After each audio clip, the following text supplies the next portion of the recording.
एक छोटा सा गांव था जहां सब कुछ बिल्कुल सामान्य था। लेकिन गांव के कोने में एक पुरानी दुकान थी जिसे लोग शर्मा जी की दुकान के नाम से जानते थे। अजीब बात यह थी कि वो दुकान करीब 10 साल पहले अचानक बंद हो गई थी और उसके बाद से वहां कोई नहीं गया। लोग कहते थे कि रात के समय कभी कभी उस दुकान में अपने आप लाइट जल उठती है और अंदर से किसी की धीमी आवाज सुनाई देती है। एक रात तेज बारिश हो रही थी और हवा भी जोरों से चल रही थी। राजू, एक छोटा सा लड़का, अपनी माँ के कहने पर दूध लेने के लिए घर से निकला। उसके हाथ में एक छाता था और वो जल्दी जल्दी कदम बढ़ा रहा था क्योंकि उसे अंधेरा और बिजली की गरज से बहुत डर लग रहा था। तभी उसकी नजर उस पुरानी दुकान पर पड़ी और वो अचानक रुक गया। उसने देखा दुकान के अंदर लाइट जल रही थी। राजू का दिल तेज तेज धड़कने लगा। उसने धीरे से सोचा, ये कैसे हो सकता है? ये दुकान तो बंद है। फिर भी अपनी जिज्ञासा को रोक न पाया और धीरे धीरे दुकान के पास गया। उसने अंदर झांक कर देखा।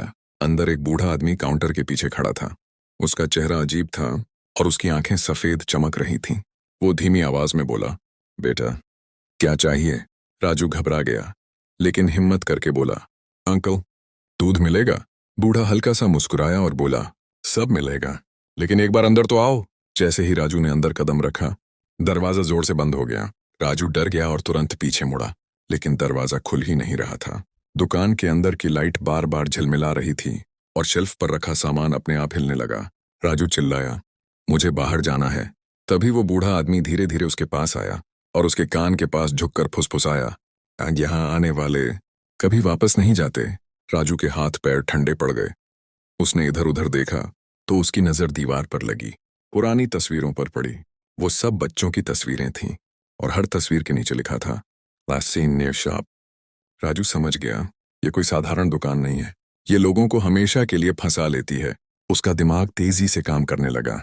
उसे अपनी माँ की बात याद आई, अगर कभी कोई अजीब या डरावनी जगह दिखे तो बिना सोचे वहां से भाग जाना।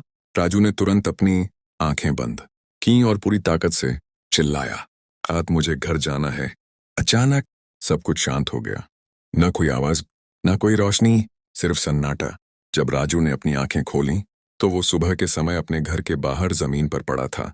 उसके कपड़े पूरी तरह भीगे हुए थे और गांव वाले उसके चारों तरफ खड़े थे। एक आदमी बोला, तू बच गया। लेकिन वो दुकान? राजू ने तुरंत पीछे मुड़कर देखा। वहां कोई दुकान थी ही नहीं, सिर्फ एक खाली जमीन थी जहां घास उगाई थी, जैसे वहां कभी कुछ था ही नहीं। राजू अभी भी डर के मारे कांप रहा था। वो धीरे धीरे अपने घर गया। जैसे ही उसने अपनी जेब में हाथ डाला, उसका दिल एक बार फिर रुक सा गया। उसके हाथ में एक पुराना बिल था जिस पर लिखा था, शर्मा जी की दुकान, विजिट अगेन, और सबसे नीचे आज की तारीख लिखी थी। राजू ने धीरे से ऊपर देखा। उसे ऐसा लगा जैसे कोई उसे दूर से देख रहा हो और कहीं बहुत दूर अंधेरे में एक हल्की सी लाइट फिर से जल उठी।